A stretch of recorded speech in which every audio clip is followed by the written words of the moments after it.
امریکہ، برطانیہ اور اسرائیل کو گھٹنے ٹیکنے پر مجبور کرنے والے حوثیوں نے ایک اور امریکی بحری جہاز کو میزائلوں سے نشانہ بنا دیا۔ حوثیوں کے فوجی ترجمان یحییٰ سیری نے سوشل میڈیا ایکس سے جاری کردہ بیان میں کہا کہ فلسطینی عوام پر جاری مظالم اور یمن پر امریکی اور برطانوی حملوں کے جواب میں یمن مسلح افواج کی حوثیوں سے منسلک بحریہ نے بحیرہ احمر میں امریکی بحری جہاز سٹار ایرس کو کثیر تعداد میزائلوں کے ساتھ نشانہ بنایا ہے۔ حوثیوں کے فوجی ترجمان کا کہنا ہے کہ اللہ کی مدد سے یہ حوثیوں کی جانب سے داغے گئے میزائل ٹھیک ہدف پر لگے، جس سے امریکی بحری جہاز کو شدید نقصان پہنچا ہے۔ یحییٰ سیری نے کہا کہ وہ یمن پر امریکی اور برطانوی حملوں کا جواب دینے میں بالکل بھی تردد نہیں کریں گے۔ انہوں نے کہا کہ بحیرہ احمر سے گزرنے والے امریکی اور برطانوی بحری جہاز ہمارا جائز ہدف ہے۔ ترجمان یحییٰ سیری نے کہا کہ بحیرہ احمر اور بحیرہ عمان میں اسرائیلی بحری جہازوں یا اسرائیل سے منسلک بحری جہازوں کو مقبوضہ فلسطین میں اسرائیلی بندرگاہوں تک پہنچنے سے روکنا حوثیوں کا دینی، اخلاقی اور انسانی فریضہ ہے۔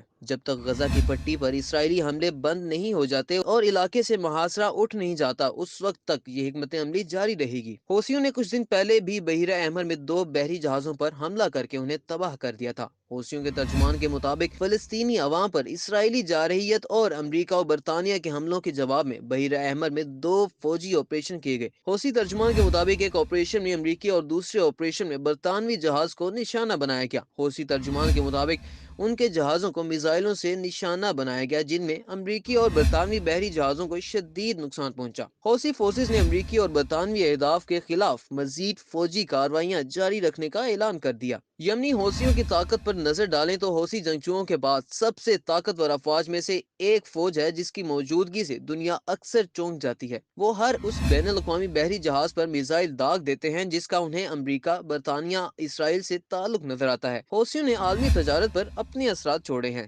کئی بحری جہازوں کو ہزاروں میل دور تک اپنا رخ موڑنا پڑ رہا ہے۔ امریکہ کی جانب سے ان کے اڈوں پر فضائی کارروائیاں بظاہر انہیں روک نہیں سکیں، بلکہ انہوں نے امریکہ اور برطانیہ سے جڑے اہداف کے خلاف جوابی کارروائیوں کا اعلان بھی کر رکھا ہے۔ اس ساری صورتحال میں یہ سوالات پیدا ہوتے ہیں کہ آخر یہ حوثی کون ہیں؟ وہ اتنے طاقتور کیسے ہوئے؟ اور اب بحیرہ احمر میں آگے کیا ہوگا؟ حوثی یمن کے شمال مغرب پہاڑی علاقے کا ایک اقلیتی گروہ ہے۔ ان کا نام تحریک کے بانی حسین الحوثی سے انہیں ملا۔ سن 2000 کی دہائی کے اوائل میں انہوں نے یمن کے طاقتور حکمرانوں کے خلاف کئی جنگیں لڑیں۔ جب یمن کی حکومت عرب سپرنگ کے مظاہروں کی بدولت اقتدار سے ہٹی تو حوثیوں نے دارالحکومت صنعاء کی طرف پیش قدمی کی اور 2014 میں اقتدار پر اپنا قبضہ جما لیا۔ اقتدار سے بے دخل کیے گئے سابق صدر صالح نے اپنے وفادار ریپبلکن گارڈ کے دستے ان کے حوالے کر دیے، جس کی بدولت انہوں نے یمن کی 80% آبادی کا کنٹرول سنبھال لیا۔ حوثیوں نے اس کے بعد انہیں قتل کر دیا۔ جب سے حوثیوں نے اقتدار سنبھالا ہے، یہاں خانہ جنگی سے کافی نقصان ہوا ہے۔ قریب 1.5 لاکھ لوگوں کی ہلاکت ہوئی ہے، جبکہ لاکھوں لوگ خوراک کے لیے امداد پر انحصار کرتے ہیں۔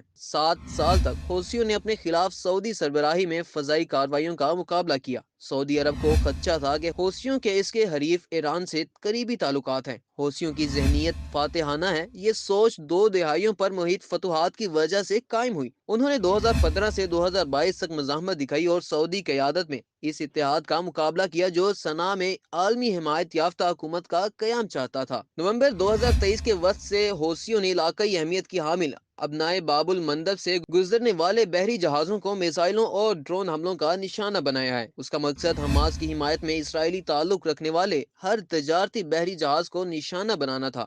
انہوں نے اس عزم کا اظہار کیا کہ جب تک اسرائیل غزہ میں جنگ بند نہیں کرے گا، یہ حملے جاری رہیں گے۔ جب یمن کے بحیرہ احمر کے ساحل کے قریب ان جہازوں کے ساتھ امریکی اور برطانوی جنگی جہاز بھی آنے لگے تو حوثیوں نے اپنے حملوں کا رخ ان کی طرف موڑ دیا۔ جب سے حوثیوں نے بحری جہازوں پر حملے شروع کیے ہیں، امریکہ اور برطانیہ نے ان کے اڈوں پر فضائی بمباری کی ہے۔ صنعاء میں حکومتی ہدایت پر بڑے پیمانے پر مغرب مخالف مظاہرے ہوئے ہیں۔ یہاں اہم سوال یہ بھی ہے کہ حوثیوں کو ان کے ملک میں کتنا پسند کیا جاتا ہے۔ حوثیوں نے شمالی یمن میں امریکہ، برطانیہ اور سعودی اتحاد کی غیر ملکی فورسز کی مخالفت کی ہے، جبکہ اس نے غزہ کی حمایت میں اسرائیل کے خلاف کارروائیاں کی ہیں۔ اس سے انہیں مقبولیت حاصل ہوئی ہے۔ اس کی بڑی تعداد ایران کی طرف سے چھوٹی کشتیوں یا عمان کی سرحد سے صحرا کے راستے آتی ہے۔ تجزیہ کاروں کا خیال ہے کہ موجودہ صورتحال میں بہت کم امکان ہے کہ حوثی ہار مانیں گے۔ اگر غزہ میں جنگ بندی ہوتی ہے تو وہ اعلان فتح کر سکتے ہیں۔